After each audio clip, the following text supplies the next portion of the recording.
Front, go figure. Okay, Yeah. you have a spare piece of paper. What kind of sign-in sheet, go to the room, I'll bring it over here. Well, why don't we just start one going here. And then, so we'll start down here. Oh, yes, I remember I'll those bring too. another one over here. And they were expensive too. The sign-in sheet is important because then we use that to fill out your pilot information card to indicate that Measured in it's kilobytes. just starting. And we'll work it. Between the rooms, if you signed the other one, you don't need to sign this one, either one. Right. And that way, either Don Flynn or myself will sign off your pilot information card to show that you attended the meeting. So that we need that as a record. Okay, operations. Whoa.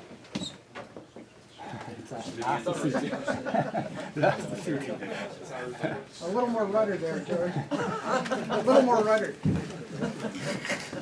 Wow. I had a revised version. Fortunately, they had my 2012 talk was still on the computer because somehow I managed to bring a link on my thumb drive and not the actual file.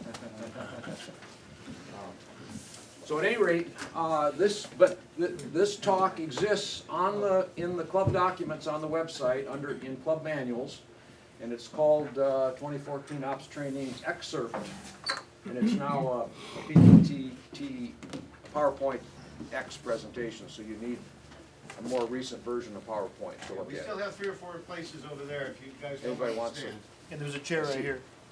Oh, there's a seat. No, there's some Don't be shy. people, standers, just there are some standers. Okay, next. Page down. There we go.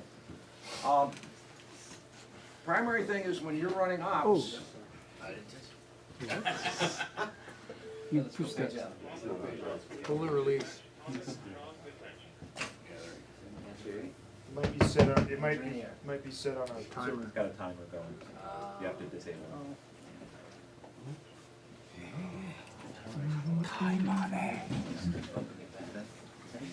We're going to have to do that because you set it up as a PowerPoint. It's a function PowerPoint.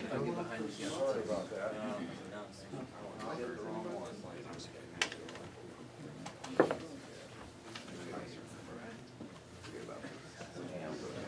Before it gets too far. Okay. So Just changed. Yeah, I got it. okay. We'll watch. George, you do your voodoo and Oh, I'll you're an show expert. We got an expert. Okay. Any rate, here's your ops manual, which there are copies in the file box and in the drawers of the cart. We're all pilots, so we know how to use checklists. And remember that there's an opening checklist and a closing checklist here right on the front page. So if you need to get into the inside of the manual, you can do that, but if you just follow the checklist, that pretty well covers everything that you need to do. That'll be in the ops box. Yes. It's not gonna behave. I'm gonna beat it into submission. If we could find PowerPoint in there itself, we could go. Yeah, it's a show file. Yeah, It's- that's the way Mike saved it as Yeah, a yeah. slideshow. That's why it's doing it. Oh, wait a minute. All right, excuse me one more time here. Let's get out of here. Has this been down this side? Go over here. We got enter here. Oh, sorry. Okay, here we go. So on to the next. And so safety is our most important product. But there are other roles that you play as the ops officer. One is balancing what I call fairness, which is using the big scheduling board, where everybody puts their name in order to decide who gets to fly next. We did have a couple incidents last year where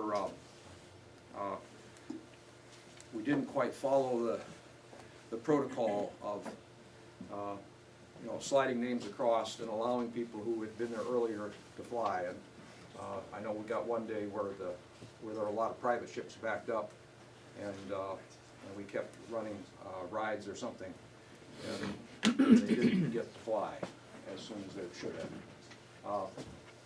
Probably one of the toughest things that you've got to do is interact with the public. You know, about 1/3 of our income comes from rides. It's a really important part of subsidizing your use of the tow planes and the gliders is the money the public pays for those rides.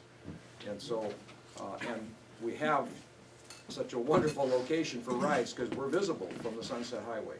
And probably a good 2/3 of the actual ride traffic is people that just have seen it or notice the sign or see us flying. See us flying overhead is actually the best advertising, the tow plane and the glider. And so it's an important part of what we do, but keep in mind it's subsidizing you. So, but it can be a real distraction because you've got safety issues, making sure that people are paying attention, moving gliders, getting gliders out of the way on the field. And so when things get really bollocksed up, particularly on a busy, nice Saturday and during the summertime, you need to feel free to recruit other members there to help you out. And you have the power to do that. So so don't let the fact that people are coming up asking about rides get in the way of your running the field.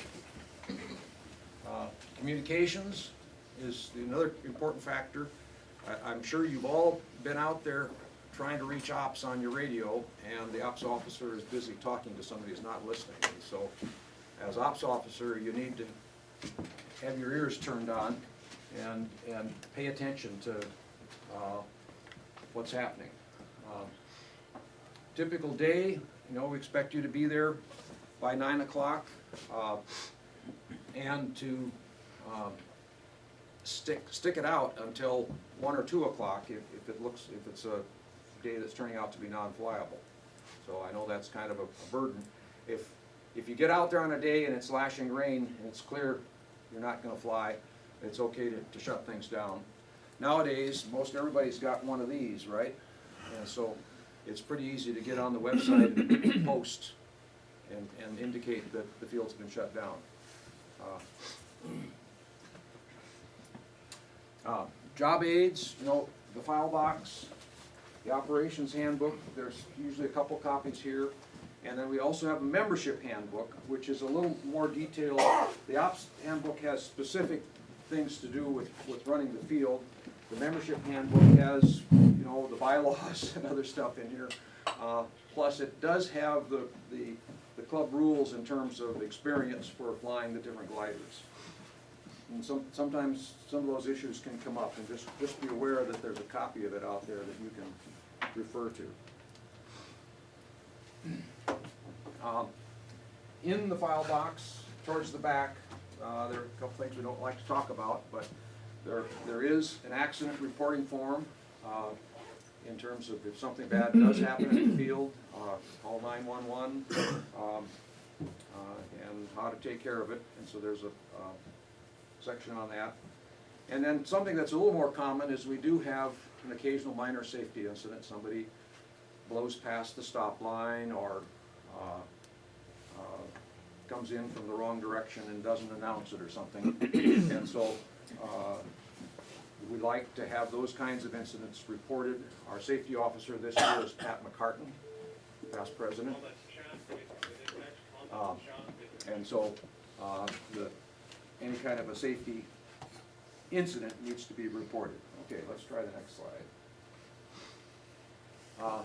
So it's a little bit repetitious, but just want to emphasize, you know, safety first, but He's all right. we'll get Mike back and get this straightened out. So dealing with all these things, it means most of us who end up having a day of ops, you actually kind of come away enjoying it. I find it fun to do ops. You get to interact with all the members, and unless it's a really slow day, you're pretty busy the whole time. And so it's actually kind of fun. We do expect you to do 2 a year. And so, and really the important thing is if you're getting overloaded, pull in other club members that are, on a day that you're gonna be overloaded, there are gonna be plenty of club members around usually. So, yeah. As a club member, you know, don't wait for the ops guy to ask you to help out. I mean, some of these guys are a little bit shy about asking for help. Go over there and offer your help, and plan your day when you go out there to fly to maybe donate an hour or 2 of your time to helping out ops, maybe early, pulling stuff out, moving ships around, all that. I mean, it's really impossible for the ops person on a busy day to run it by himself. He really needs all the club member input. I mean, it's really, you know, imperative that happens. Okay, try the next one, or you're getting just started. Well, I think what'll happen is it'll click, and then if I back it up, it locks. Ah, So it should have just a second now, it's locked. Okay, so, probably the most important issue about communications is listening for when somebody's talking to you. And you are either North Plains ground or North Plains ops. And this is important also on the other side, when you're flying and you're just announcing that you're in the pattern, be sure that you say North Plains traffic. You're talking to the other gliders. So that the only time you ever say North Plains ops is when you really need something from ops. Like, tell me what the wind is. I mean, they're there, they can see the wind gauge. We've got a new wind gauge, right? Is it working? Yes, Yeah. it should work. And so the rule for, for the field is, I'm off on a different subject, but 15 knots of crosswind is when we shut the field down. We've got plenty of handheld radios. This year, we are putting a push-to-talk and real radios into the 233 and the 126. So all of the club ships will have built-in radios. And so, and we've got a half a dozen handheld radios. We lost one to the lawnmower last year. And I sold one to, was it to you? No, it was somebody. I donated one. Yeah, but, so we've got plenty of handheld radios. And so, make good use of them. I see people, they don't work too well on the golf carts, because the golf carts tend to interfere with them, but it's actually not a bad idea to have one on each of the golf carts. Make sure that your,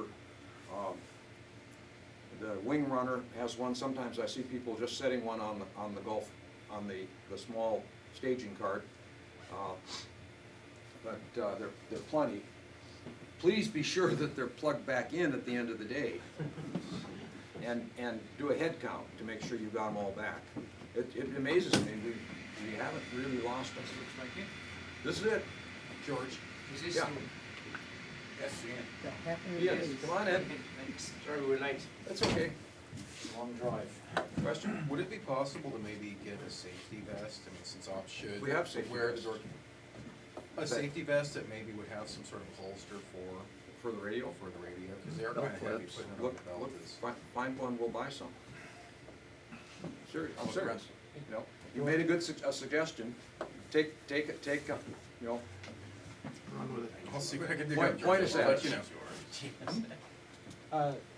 Is there a way to put a mount in the golf cart so that you can put the radio without it flopping around and falling out for the The lawnmower? couple. And also, Oh, well, we might be able to take, I actually have mounts that are sitting in the 126 and the 233. Take it out, put them in the top. put them in the golf carts. That would be an idea. Also, on the cart itself that is out for the wing runner, Mhm. instead of them having to run around with it, because it tends to fall off, but to have them sitting On the cart staging cart. itself. Yeah, that's a So good that idea. you can just walk over to it. It's usually right by the wing anyway. So, but I can, Kind of like always knowing where the telephone is.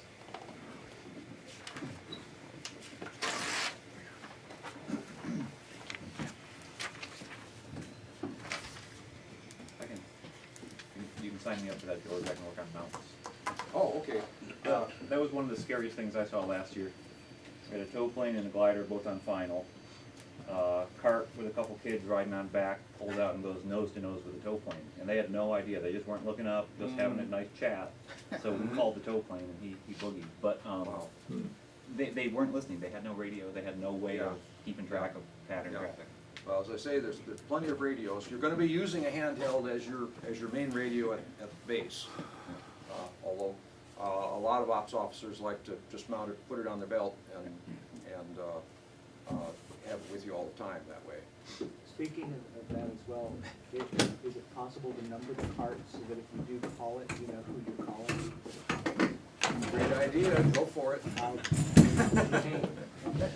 That assumes the driver knows which one they're in too. Well, that's Yeah. why you label it. I think that, Label it, maybe put the orange flag or something? yeah, the three golf carts are all pretty much the same at this point. That would be good. Yeah. It would be a good idea to have, just go get some of those, stick-on like house numbers and, number the carts. That's Well, they need to be visible from a distance too. They should be visible from a distance. big, yeah. That's reasonable. Okay, next. Peter, next. Me. You're the expert. This, I'm sorry, this is kind of a repetitious slide, so let's go to the next one. And we're down. Okay, Oh, there it is. so let's go on to just the resources. No, good, let it go down. Down, one more. Next, yeah. Resources. I think I've talked about that pretty much.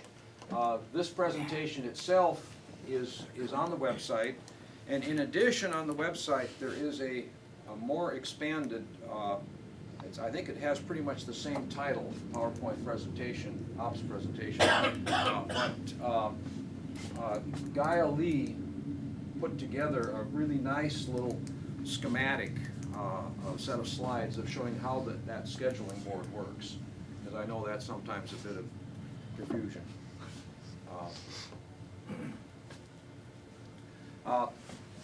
In the shed, I try to keep a stock of Tom Knopf's basic introduction to glider basics, and also his book called Transition to Gliding. Those books are included with the 5-pack, if you sell a 5-pack. So next. Okay, so these are some things that have changed over the last few years that the board has implemented. Go back up one. There we go. On a good soaring day, you'll see that, you know, all the guys with the private ships will show up and they'll be staging and assembling them at the west end of the field. And we've established that from 12:30 to 2 o'clock, 2 p.m., they have priority, the members have priority in terms of flights. So,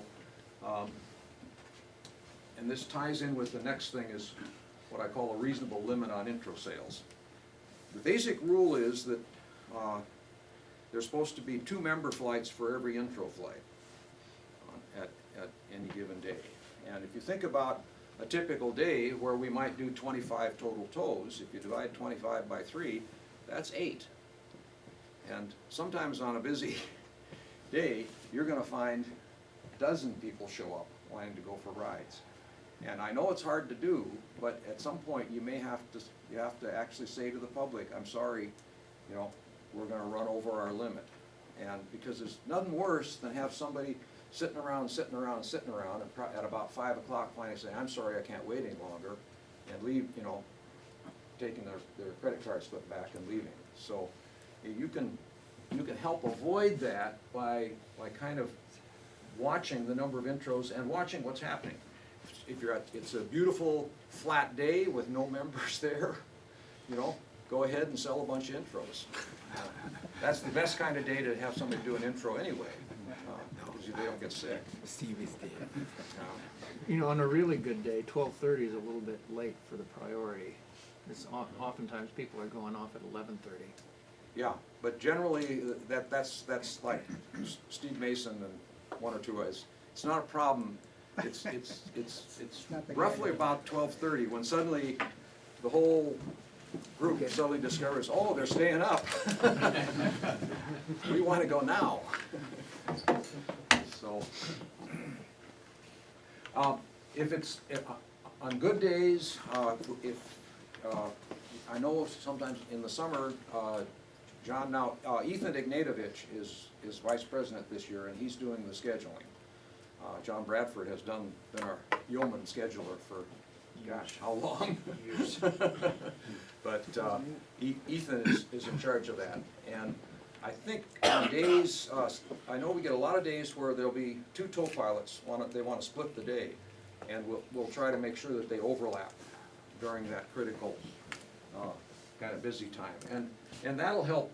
A day like that, if you know that you've got two tow planes running, then you can go for it and sell more rides. But otherwise, be careful. George, Yeah. oftentimes there are a lot of people who want those two-place shifts that are in the club as well, and they're waiting for those rides to be over. Right. So please tell people to balance that Yeah. as well. Yeah. Morning. Morning. Sorry.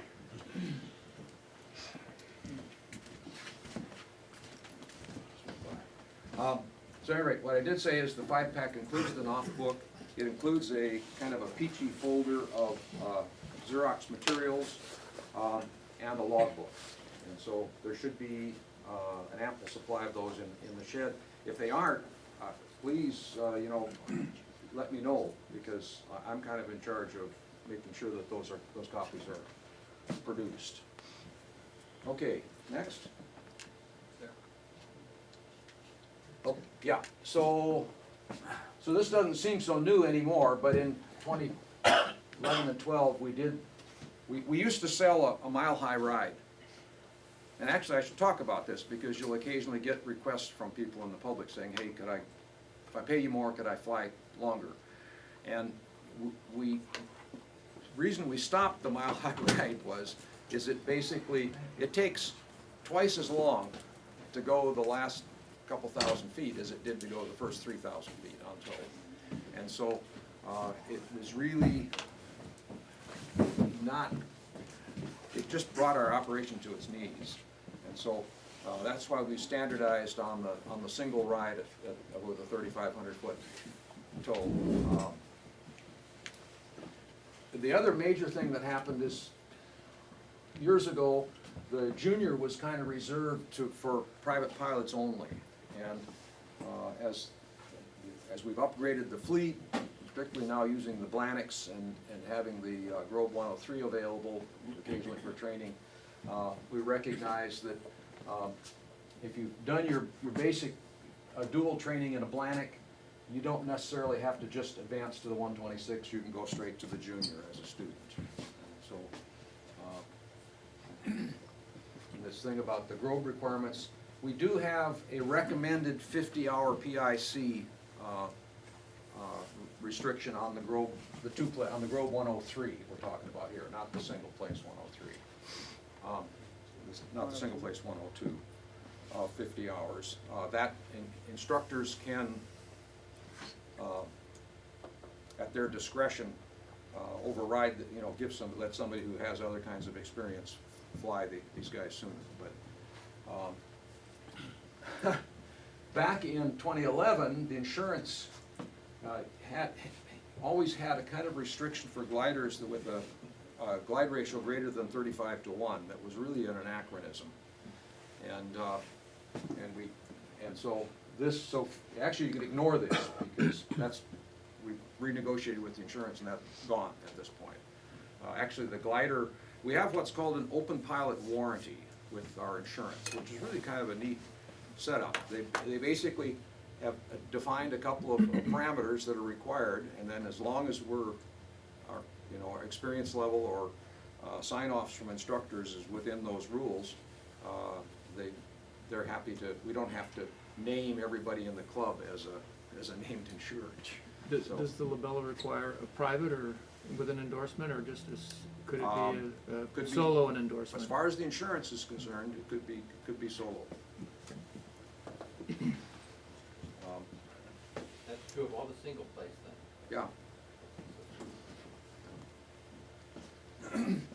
Now, I think within the club rules, the rules are a little stricter than that. So I'm just talking about what the insurance says. George, the club rules are private pilot Yeah. certificate or better for the Grove 102, the Grove 103, the LaBelle. Yeah. Yeah. Thank you.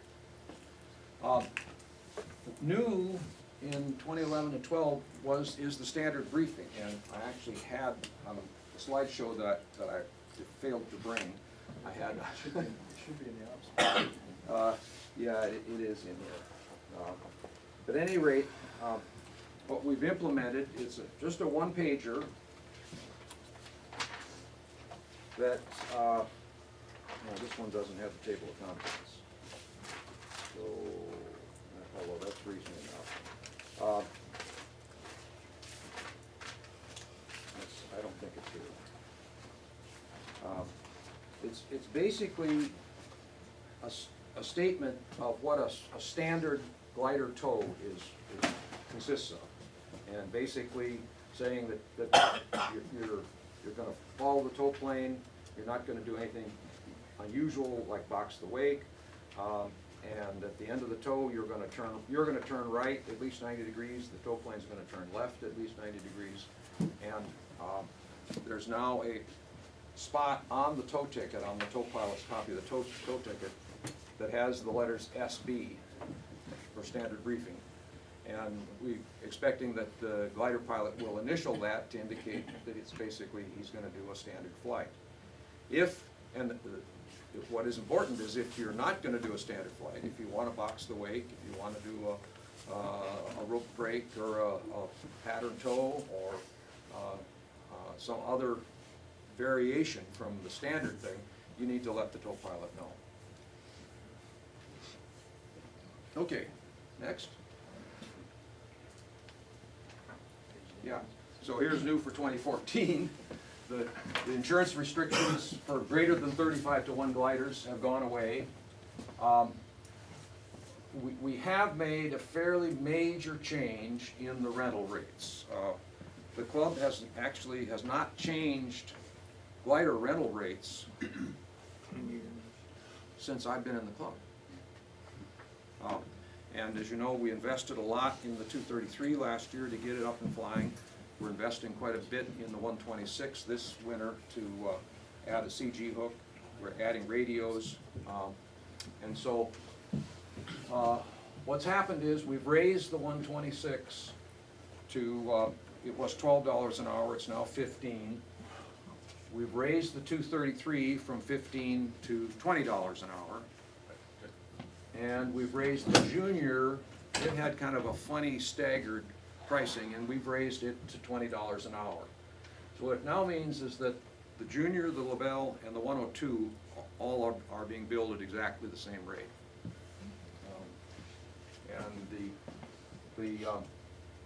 Just for your information, the two Blaniks and the Grove 102 are being billed at $30 an hour, so they're more expensive.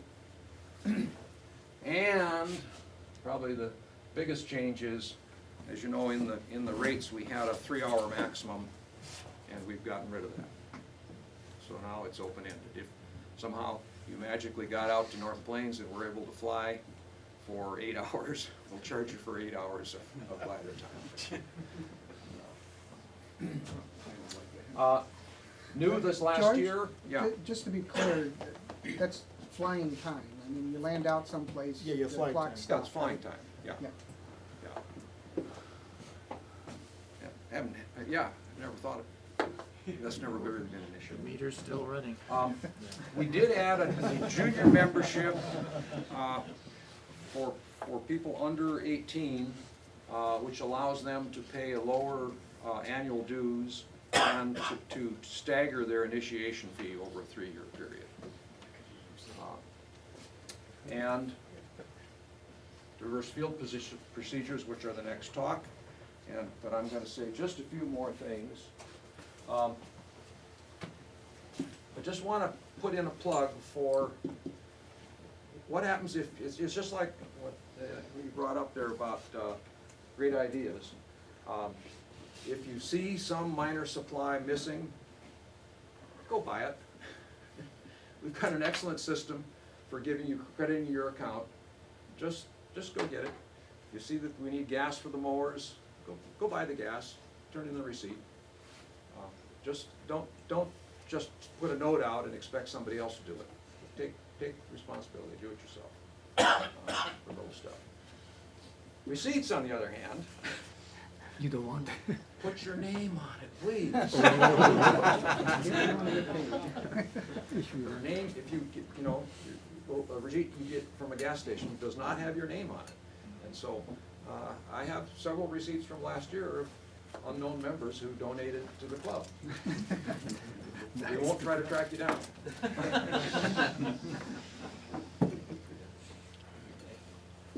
What else can I say about that? Oh, tow tickets, when you're selling a ride, put the client's name on the second line, the one that says, it actually is a little confusing, it says guest/CFIG, but their name goes on the second line, so that the top line is reserved for the actual commercial pilot who did the ride, so that I can give him credit for having done the ride. So, and also a plug to commercial pilots is, if you are the commercial pilot, please put your name on that line, because Mr. No Name probably did at least 5 rides last year.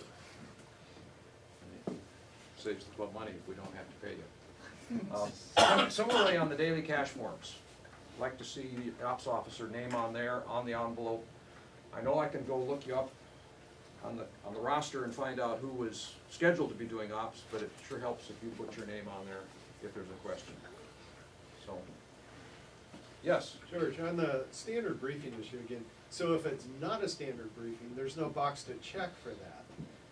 No. There's only a standard briefing. There's So only a if you're standard gonna box briefing. the wake, you can't really sign the standard briefs. Well, then initially. you can say you can just write non-standard on the tow ticket, and then you Okay. need to communicate with Right, through the radio. through the radio Okay. to let them know that you're gonna do something out of ordinary. Okay, questions? Yeah. Are we still have the arrangement where if we're selling a ride, we can't have the passenger's family and friends and Oh, everybody hike across? Yeah, the that was one of the things on the other slide, yeah. We really want to try to restrict the having family of the riders out on the field. And I know that is a little hard to enforce, but in general, try to keep the public back off the field. Okay. So then the person doing ops, they shouldn't go and get gliders then? You might have to if you're there on a quiet day. Okay, but like say if it's busy. If it's busy, you need to be recruiting club members to go, to help do that. You can't be running around the field all the time. George, I'd say appointing Huh? club members. Point. Vic? I think you should have a rule that either the public can go out there or they can't, because on one day, when it's not busy, somebody's gonna let someone go out there, and the next day, when it's kinda busy, they're gonna say, and someone else will be there, well, my friend was here last week, and they got to go out there and take Yeah. pictures, so. I thought the rule was they have to be escorted. Yeah, Yeah. we do have a rule that nobody can be out there without being escorted. So if you don't have the manpower to escort them, they can't go out there, is the bottom line. So what do we want? That's it. I mean, I it's- think, We don't I think, want out I think. there. I'll tell you, we have sweetheart. But we had talked about that we could escort people out there, but a club member had to physically escort them. If there's no escort, they can't go out there. And not drop them off there, stay Right. with You them. have to be Gotta with them. Gotta be with them. Okay, done?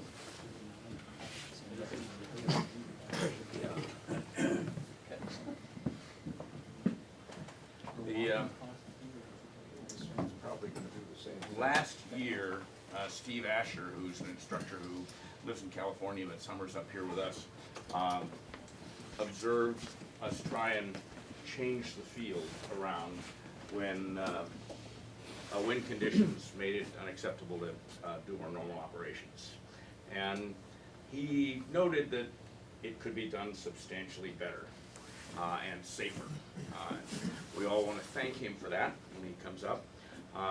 And so a few folks got together, George, myself, I think Jake was involved, a few other people, and worked out new procedures for operating essentially ground ops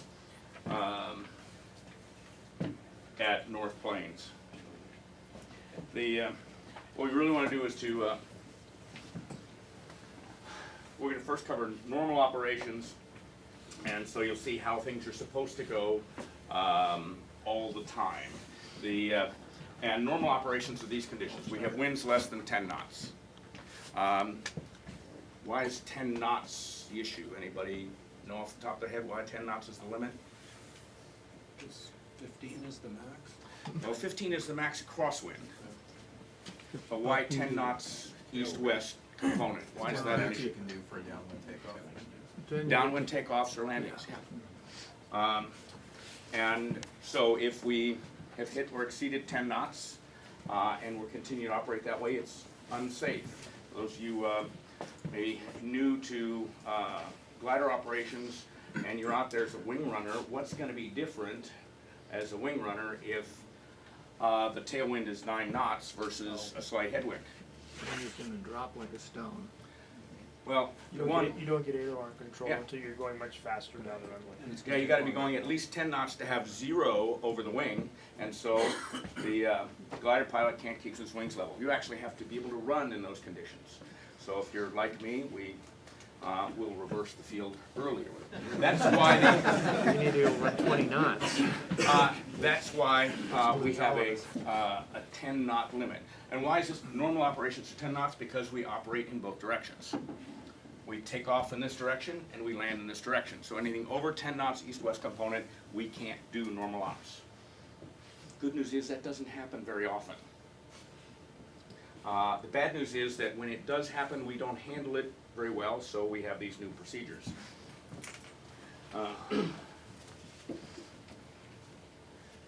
But just to talk a little bit more about the normal operations. Yeah. Normal operations, we will taxi gliders down, i.e. tow them as necessary, and we stage them down here, and there's a max of 4 aircraft staged down here. And we take off on 9 left, and the tow plane takes us around in left traffic. When the tow plane comes back, he does right traffic to 27 right. Presumably gliders do left traffic to 27 left. And of course, those of you flying gliders know that when somebody's clogged this one up, yes, we can use the north runway.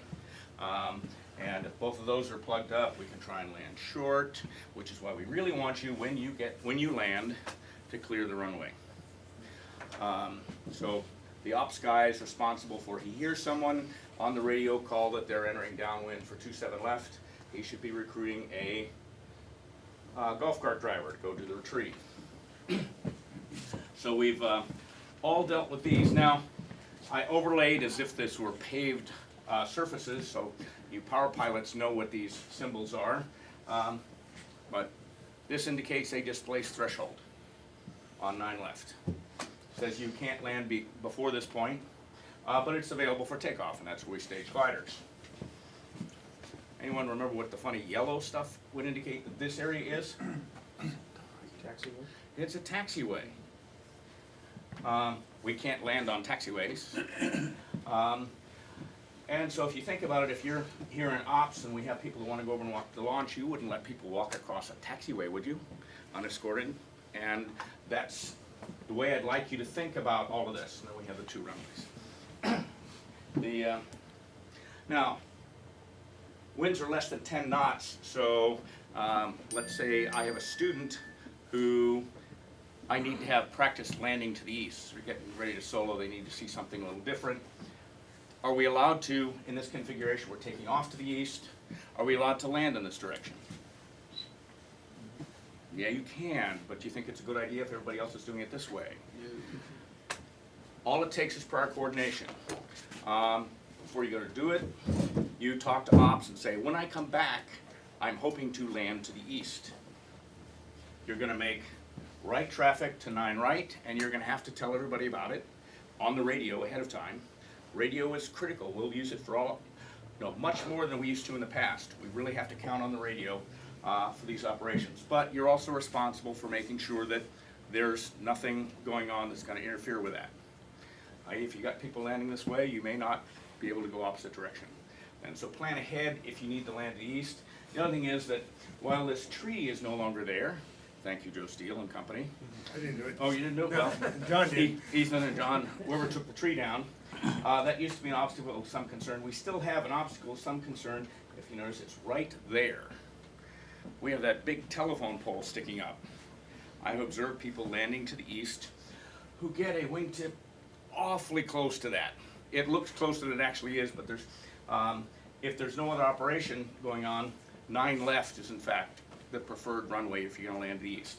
But with tow operations going on, unless the runway is completely clear, you're probably gonna be stuck with 9 right. But that's normal ops. By the way, if you are landing east, however, you can't land on the taxiway, and you can't land before the end of the displaced threshold. Anybody know why we have those there, just for convenience? Yeah, we got an obstacle. Actually, can't really see it too well, but there's a whole bunch of trees, and there are power lines right there. And if you're doing a normal glide path, that's 600 feet, and that's how far that is down there, a normal glide path will clear those obstacles safely. By the way, if I'm ops, I don't have to feel like I have to pull up my feet to make sure that you clear the trees. You can do a normal glide path, and you shouldn't be skimming those trees. If I see you skimming the trees, there's a good likelihood you're going to go in front of me at less than head height, which means if a passenger goes scurrying across there and isn't listening for the silent glider, you could have an intersection that wouldn't be what we'd really like to have happen. So there's 2,000 feet remaining here, guys. You don't have to touch down right there. There's 2,000 feet remaining. We'll come get you. This is the situation that we, shall we say, mishandle from time to time with reverse field operations. And this is when we have a west wind component that's greater than 10 knots. So we can't take off with more than 10 knots of tailwind. The good news is this doesn't happen very often, and the better news, it doesn't happen on good soaring days. We aren't going to have 18 people lined up to take off, typically, when we have strong west winds. So we go to just a single runway. This is now just a taxiway. As you'll see, we need it that way. Yeah, we have to get a way to get down here. And the first thing is when somebody detects a condition where, gee, we have more than 10 knots of tailwind, what do? You just go, stop. We now have an unsafe condition if we continue to take off in this direction. So whoever detects it, just say, stop. Now, it may be we wait 10 minutes for the winds to die down. Now, this is something when you were the ops guy planning the night ahead, one of the things you can do is go online and you can get an hour-by-hour forecast of what the surface winds are supposed to be there. And you can say, I'm planning ahead about 1 o'clock. It says that the wind's going to either strengthen or change directions or whatever. I can plan ahead. You can actually brief people, hey, if this kicks up, here's what we're going to do. If it wasn't forecast and it kicks up, you can say, let's just wait a few minutes. Because it's a bit of a bother to swap ends of the runway. First off, you've got a bunch of people staged here who need to end up staged here. You have to move ops because you can't effectively manage this process when you can't see it. So you're going to have to move ops. You put a nice sign here at the corral that said ops at the east end. If there's somebody extra who's not going to be flying for a while, you can ask them to stay there to tell the public, yes, we're operating, but it's from the east end. You'll have to reposition any gliders from here, drag them down, and you stage here. Now, since we only have one runway for takeoff and landing, Obviously, landing, particularly if you're landing a glider, has priority.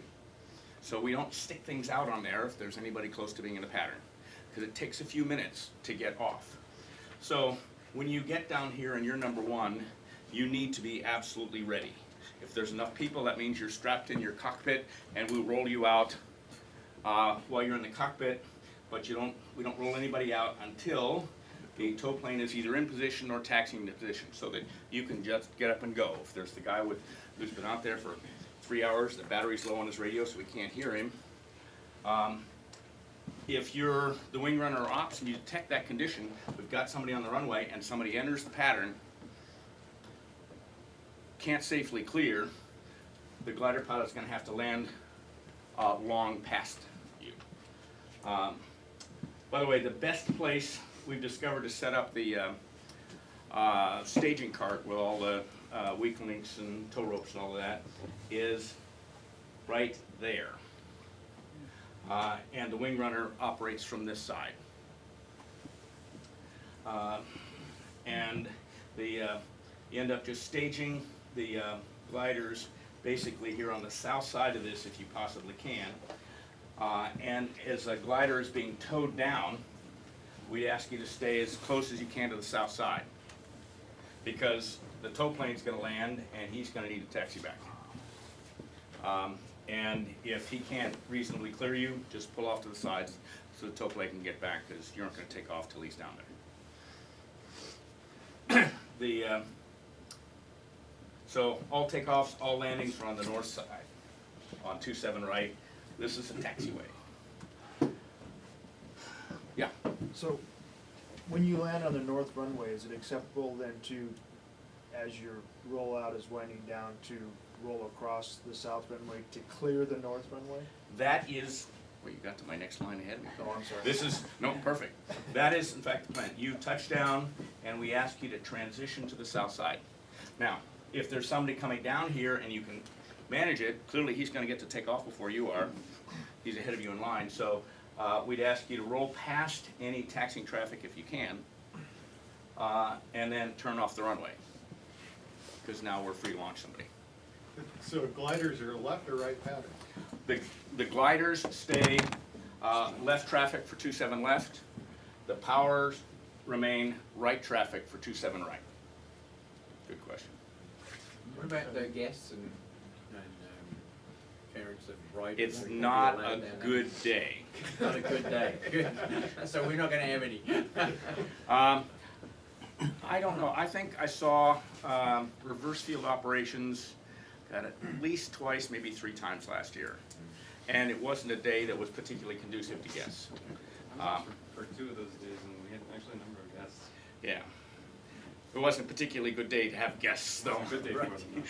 So would you keep them at the, which end of the road? Yeah, I would, because we really can't handle a bunch of people down here, it's chaotic enough, I would keep them here, and when their glider lands, I'd bring them down. Yeah, bring them out in the cart, but keep them at the ops corral. Hey Don, I got a question. On a normal operations day, I'm gonna be staging my glider far at the east end. Is it acceptable for me with... You're gonna stage your glider down here? Well, I'm gonna base it down there. Okay. And I was wondering if it would be acceptable with clearance from ops to do a westward takeoff. Okay, you're saying it's a calm wind day. Yeah. And you'd like to take your motor glider off. Yeah. In this direction. Reverse, yeah. I would say check with ops. We have no restriction on such things I'm aware of. Do you, George? Do you think there's I'm just throwing it out there. Does anyone have any safety concerns about that? I would, because we can't necessarily see you.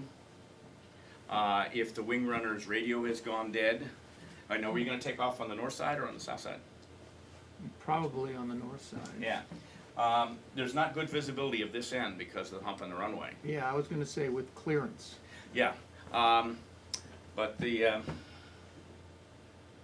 You sure have to be sure you have radio contact. Yeah, we'd have to make sure you're talking to that the wing runner can hear you, ops can hear you, and they both say, yeah, it looks okay. No, I probably wouldn't do it if there was a tow plane on the runway. Yeah, if you got a tow plane on the runway or gliders staged here, it's just a little problematic. Usually, I have 300 feet by the end of the runway. Yeah.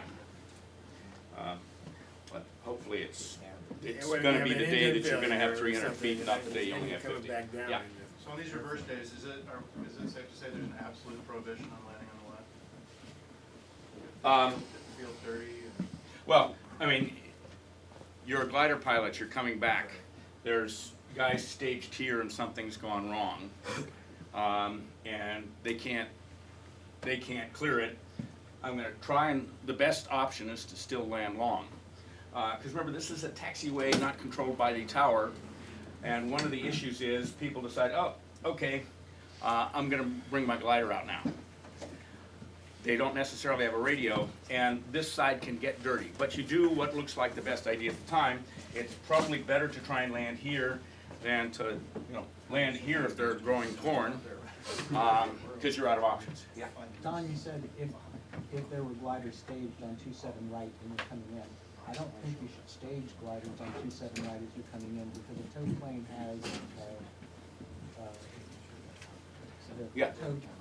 You're absolutely right, and we talked about that. We don't stage a glider on the runway. well, You roll one out for each tow plane. Yeah, we don't go out here until the pilot is, if possible, in the plane and ready, and the tow plane is either in position or taxiing into position so that there's min time on the runway. I was just trying Yeah. to correct something that you said. Oh, You okay, said please. when a glider